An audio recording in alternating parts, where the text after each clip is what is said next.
Mountain biking can be expensive, but here at GMBN, we're going to give you some tips on how to save money. The first one from me is don't get caught in that tech race. There's always going to be bigger, better, more expensive new bikes coming out on the market, but get yourself onto eBay, buy yourself a 26-inch wheel bike, do it up. That'll be a really cheap way to get into mountain biking. Learning to work on your bike will definitely save you a lot of money in the long run. Even just doing the small jobs like fixing punctures, cleaning a bike, changing cables, stuff like that will definitely save you money. Think twice about throwing away all your old bits. Save these parts and spares because you potentially could repair them. Bulk buying is a really cost-effective way to save some pennies on your bike kit. Now, things like inner tubes or bike cleaner, where you can buy it in concentrated form and mix your own solution, all of these little things will actually help you save money in the long run. Now, I've just done a whole video on how to avoid punctures, but there's a free way of really doing this. It's just to pump your tires harder. You're not going to pinch your tubes, you're not going to damage your tires as much, you're not going to get as much grip, but it's a free way of avoiding punctures.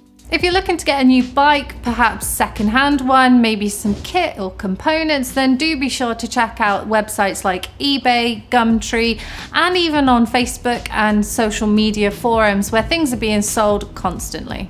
Another tip with tyres, and this is something that I used to do when I raced, is often your rear tyre will wear out the quickest. So what I would then do is buy a new tyre, put that on the front and stick my old front tyre on the back and just keep rotating tyres like that. New one goes on the front one goes on the back.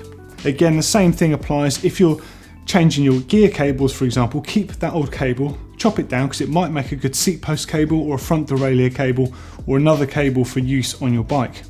Just think, repurpose. Booking your travel early, you can always find yourself a good bargain right at the beginning. Early bird catches the early worm, or build your trip around a cheap flight first.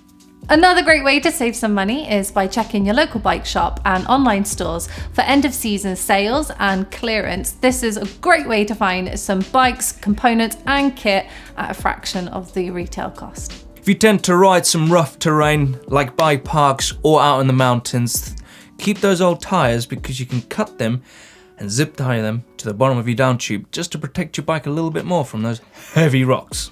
Only a rich man buys cheap tools. What I mean by that is if you buy the decent tools the first time around, you won't need to constantly replace them when they wear out.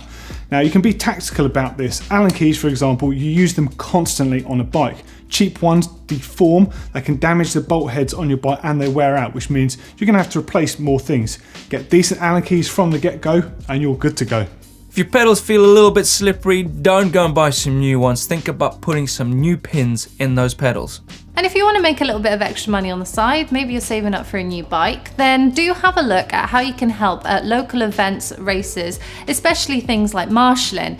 Usually you get a little bit of money, you might get a free meal, and you get to ride the course as well if you can. The natural trails are free, so whilst it can be really tempting to go to a bike park, often you'll get a coffee, get a burger, walk around the bike shop and be tempted to spend more money. So go and ride out in the open on those natural trails.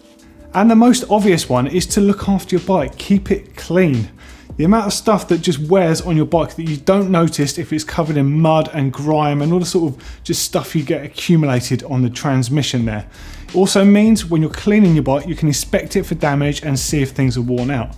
Just think, little and often will save you money.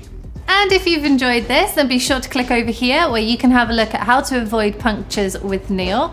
And as always, do be sure to click on that globe to subscribe to our channel and give this a thumbs up.